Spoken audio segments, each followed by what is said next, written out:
It's McGolf's first actual tool review. Stay tuned and we're going to show you what that is.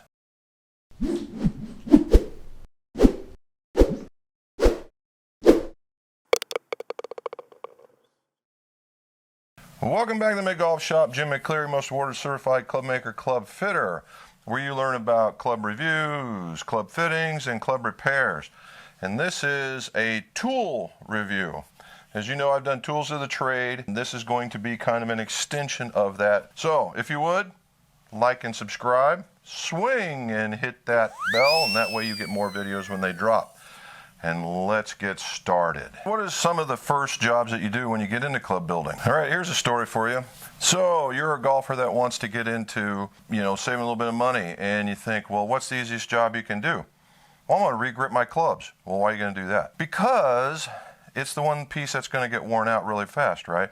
Particularly if you golf quite a bit. It is the one piece that's readily available to be replaced. So you go and you say, hey, I really think I could do this. You watch a few YouTube videos, into the garage you go, and you do your work over top of a garbage can, and it's in your club vise with something to hold on to it, right? And you go and you do it, and you waste all your solvent. You go, wow, that was pretty easy. Maybe I'll try something else. And then you've been bitten by the golf club building bug. So let's feed that itch. As you guys have seen, I go to the PGA show, and the last 3 years I've gone to the Golf Mechanic. The Golf Mechanic is the company that supplies a truckload of tools, whether it be measuring tools or useful hands-on tools, to OEMs, professionals, club shops, hobbyists all over the world. He approached me in this last year and said, let's get together and do some reviews. I said, that would be great, being as how I do a lot of club stuff on here. Well, this time around, he sent me this, the Professional Gripping Station. That's what we're going to review. Full disclosure, he gave that to me. He gave that to me to review. I'm keeping it. We're going to use it in the shop. Full disclosure. All right, so let's talk about the gripping station as a whole. The first thing you have to realize is space is at a premium. It always has been, always will be. Regardless if you retail, OEM, club shop, it doesn't matter. And this thing has a small footprint. It's about 16 by 3 where you stand, which is down here. And that's from about here going this way. And then you need about another 3 foot to allow that to happen. Now, you don't need it all the time, but you will need it. You have to find out a space where not only can you climb onto it and stand on it over here to support it, but allow the club to extend it this way in order not to hit anything. Now let's go with that part of it. If you're going to put it in a shop and you want to be temporary, or you're going to be traveling, you want to be temporary, you want to use the foot platform, which you'll see a picture over here. A foot platform, you'll use that. If you're going to be permanent, I've seen some permanent installations on this. What you'll do is you'll take those 4 knobs that you saw on the footprint or on the foot stand, drill some holes through it, and you'll just permanently mount it to the floor. That is where you would probably want to do it with space, all right? This is actually a very small footprint for everything that you do in a shop. You could, if you don't, this thing can stick out into the middle because it retracts, that's fine, but the big part is standing on it in order for it to remain solid. Now, going forward, you're going to see a lot of movement. You're going to see a lot of that. The reason why you're going to see a lot of that is because I'm doing this video on carpet, and the carpet is giving quite a bit. However, I've gone through about 100 grips already on this station. It's getting pretty easy, even with the moving it around. In fact, the putting on is extraordinarily easy. So we're going to go over part of that. Let's talk about the setup. Over here, you're going to see me setting up the machine. Now, it came in a box, pretty good sized box. Had a little bit of weight, but not too much that, 2 people would handle it easy. One guy, if he was strong enough, he'd be able to pull it in, no big deal. It comes well packaged, right? It's coming from overseas in a lot of cases, so it's got to be. But it was well packaged. The pieces, parts were not so intricate that you couldn't figure it out, and it came with a diagram from which to build. It doesn't give you step-by-step instructions, but it gives you the idea of where parts go.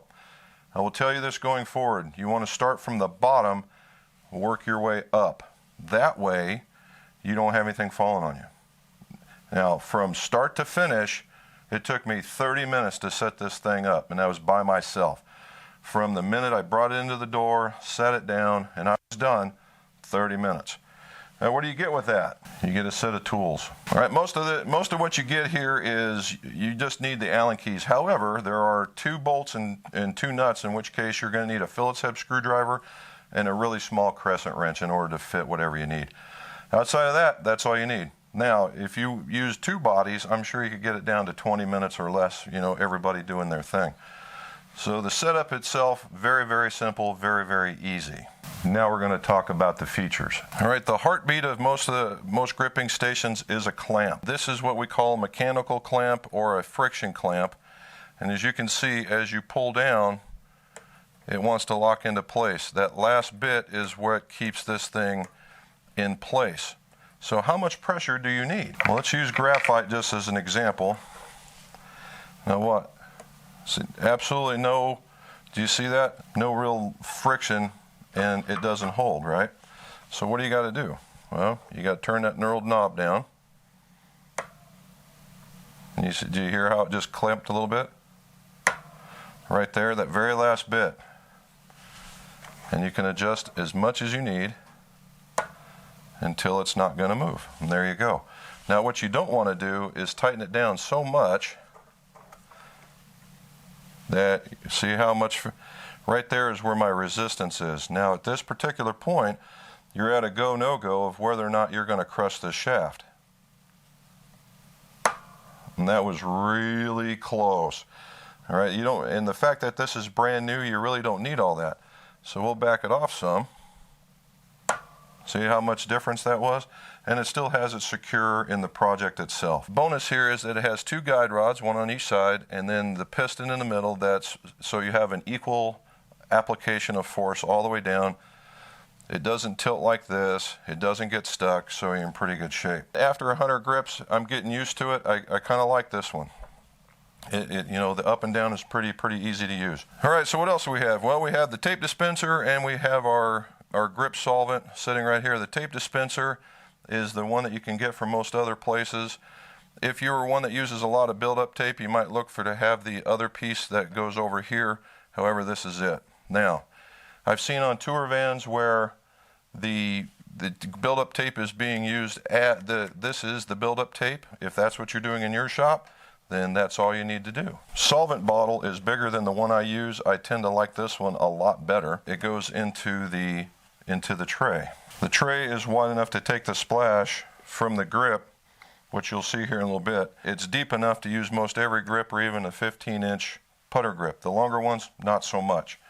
Also has the reclamation stuff on it. And what the reclamation stuff is you use the bottle, tray, goes into the tube, and then it sets in that bottle that's in between those 2 trays. And there you can see the holder at the bottom. So what's significant about the tray and that? Well, it's called the Reclamation System. And what happens is you start with a full one of these and an empty one down at the bottom.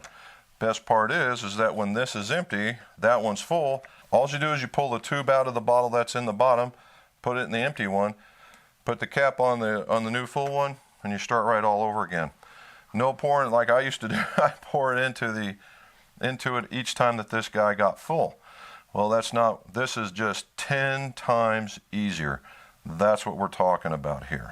Another thing that became quite useful, especially for the beginners that are taking on gripping, want to save space using the machine, is down here at the bottom where the head is, and that extension of that arm.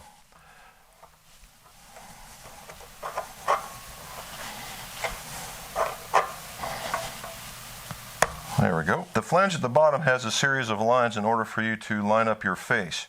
That gets it going straight up and down so that you can work on the project straight up and down and not worry whether or not you're tilted or not. Another twofer is that it has the grommet. I call it the grommet, in which the shaft gets underneath, and that forces just a little bit of tension so that the project stays in there a little tighter. Now, that combined with the clamp in line with this, and then we have our alignment tool. It gets the project straight, and then you can work on it, you know, for removing the grip and or putting a grip back on. But that slider piece, I didn't think I was going to like that, but I really do. It helps out, and the biggest part is Mrs. McGolf likes it too. Okay, last but not least, the trays, right? The trays. This can be made for lefties or righties. As you can see, I've made it for a righty since Mrs. McGolf is right-handed.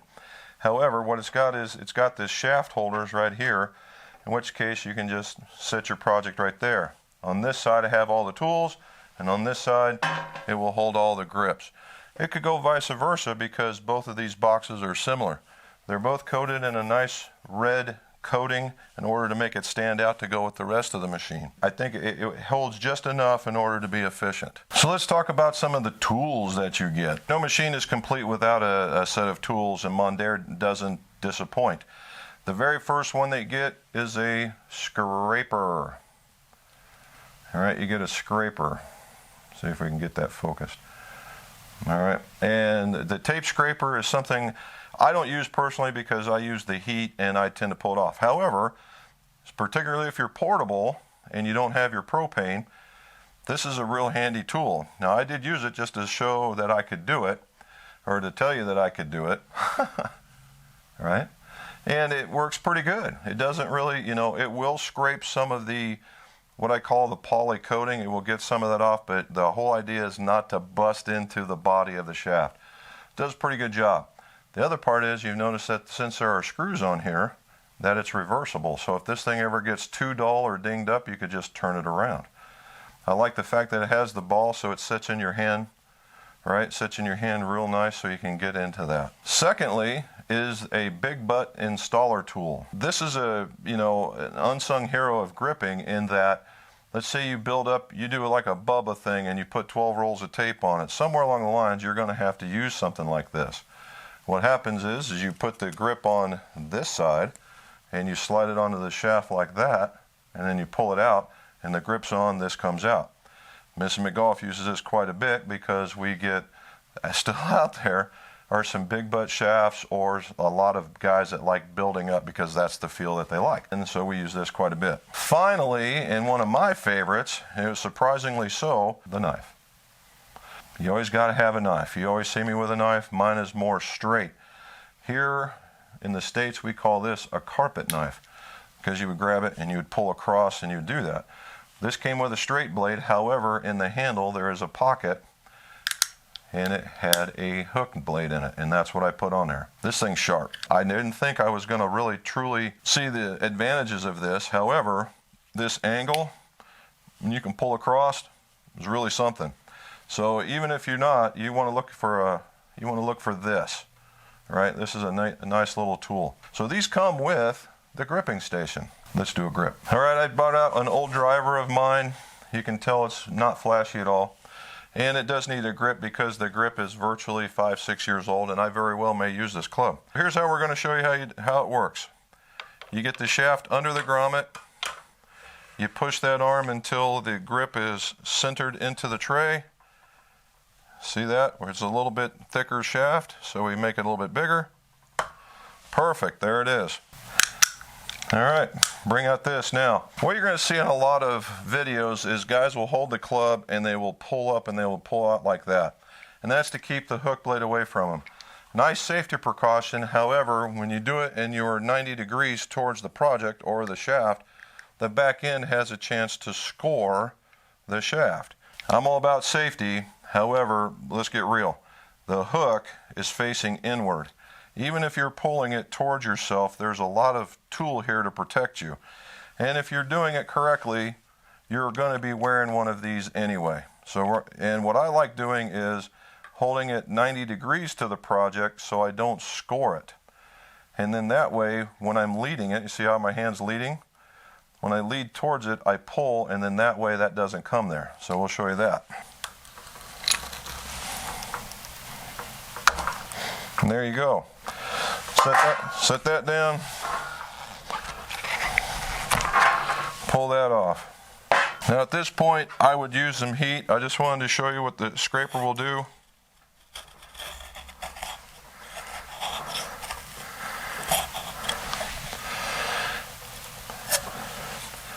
Right, it gets a bunch of the tape. It's very, very efficient. But I'm going to go and I'm going to pull this off because this is using the scraper is actually time consuming. So let me get this off of here and we'll use some tape.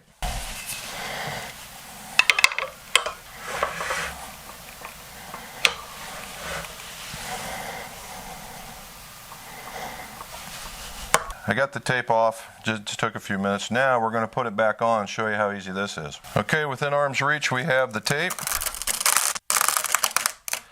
Get your desired length. You put it on, make sure everything is nice and smooth.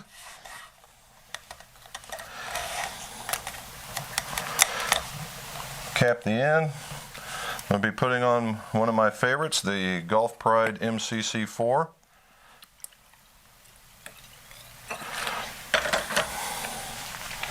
Now here's where we're talking about the splash for the tray. See how it gets collected all up in there? Just really like that part.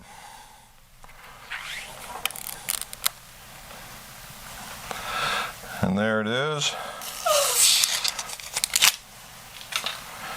Now the best part is if you wanted to use the alignment tool, you could take a look at it, make sure it's right on top of everything. Slide that guy out of the way. Do a little tap. Make sure it's aligned the way you want it.